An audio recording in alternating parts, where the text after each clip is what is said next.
Hello, friends. Welcome back to Darwin Television. I am Rotimi Johnson Ojasope.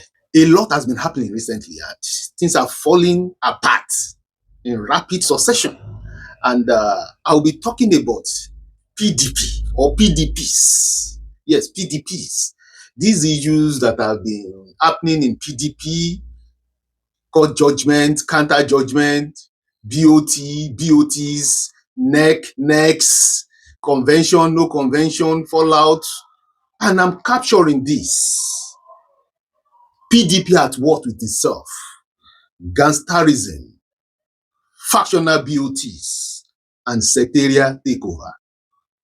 You know, if you are in Oyo State or you were current with Oyo State Transport Union garage takeover those days, you understand what I'm talking about when it comes to garage takeover. Those days of Tokyo, Ilewi Omo, the likes, is the most violent group that takes over the garages those days. Then you become the chairman. And PDP has descended so low to that level where the one that has the control of force is the one that is taking over Wadata Plaza that has now become Wahala Plaza. It is a shameful thing, we must admit, if our democracy has descended this low. At first, I felt this is not the issue of democracy, this is issue of PDP. But knowing that we have a president in Nigeria and is allowing this level of desecration of democracy, this level of desecration of rule of law, then you can't help but to admit that our democracy has descended to so low. Before, I was enjoying that PDP is at war with itself.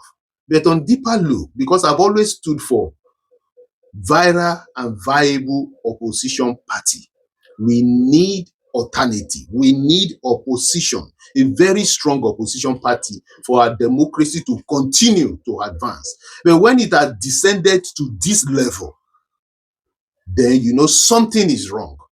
A lot of things happened in the last few hours at the Wahala Plaza, formerly Wadata Plaza.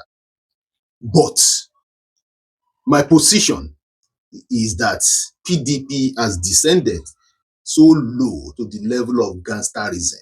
You saw a whole governor, serving governor, holding the gate and preventing, and they were struggling with gates with one another. Abba.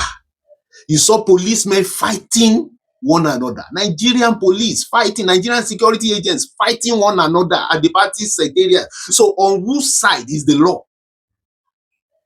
Why must it descend so low? And that's why I think it is just gangsterism. So bad.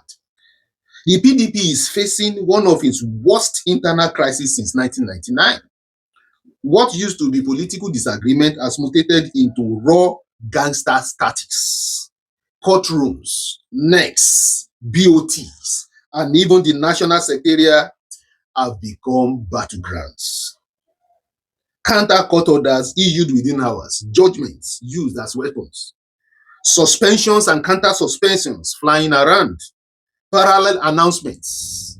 Every faction claims legitimacy.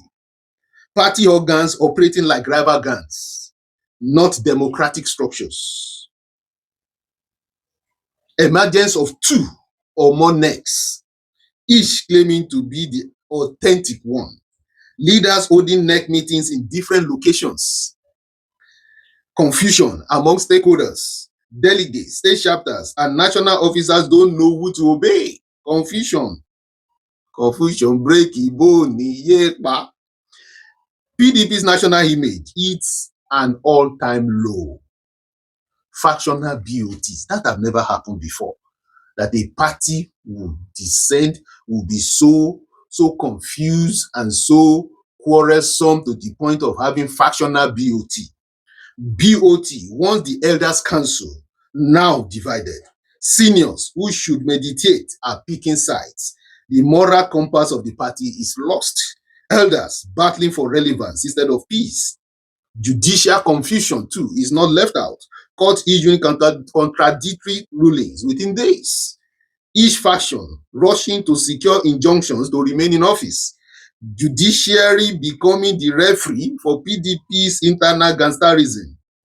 Public perception is now so low. PDP is now ruled by courtrooms, not the constitution. Who controls the national secretariat? There was a show of shame at the PDP national secretariat this afternoon. When I heard the broadcast by the new factional chairman of PDP yesterday, I was like, he was vowing to go and die for democracy. We don't need anybody to die for this democracy again. The democracy has come. We need to live for democracy. Now, I was just joking that who are you trying to, to patronize or woo or stir up sentiments? But to think of it, as they were struggling today, there could have been an accidental discharge. Imagine 2 governors, serving governors were in the office and they were tear gassed out of the place. You saw security men fighting one another, manhandling one another because of politicians.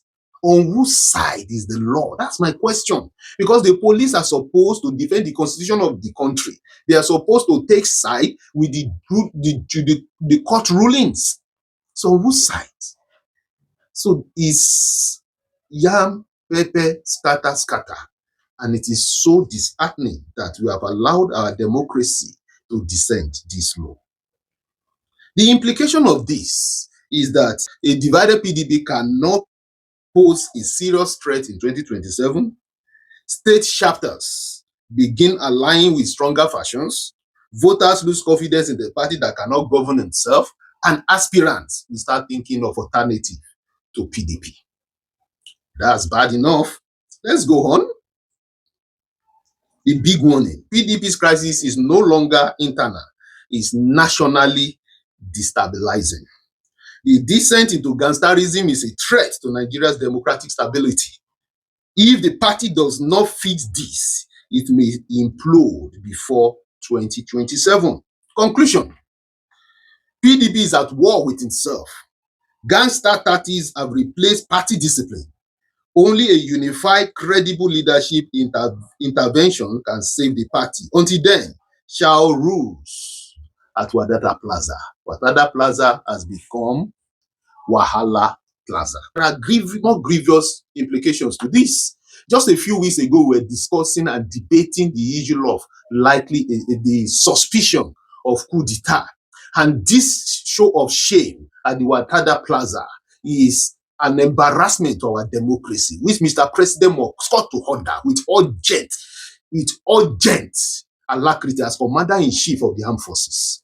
We should not give the international community and the internal stakeholders the impression that our democracy is failing. We shouldn't. I heard and I saw that one of the stakeholders in this dispute is calling on the United States of America to rescue Nigeria's democracy. It has gotten that bad. The United States of America is already discussing the issue of genocide, is discussing the issue of terrorism in Nigeria. The Senate of the United States are debating that.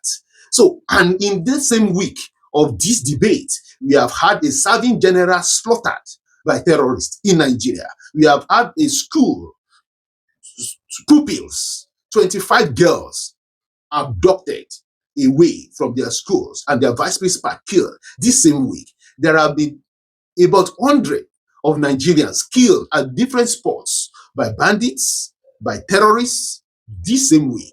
These are not issue of discussions with our leaders. It is internal crisis within the party.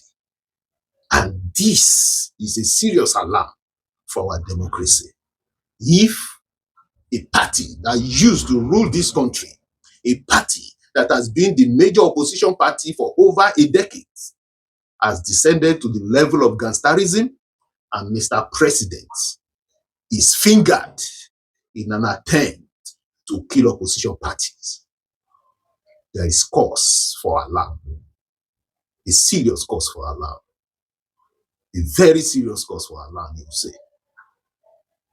Until I come again your way with another update, with another analysis, I remain Rotimi Johnson.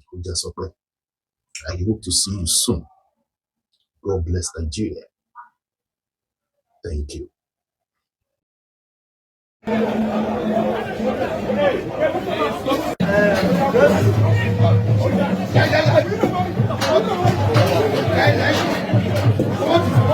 Oh my God! Oh my God!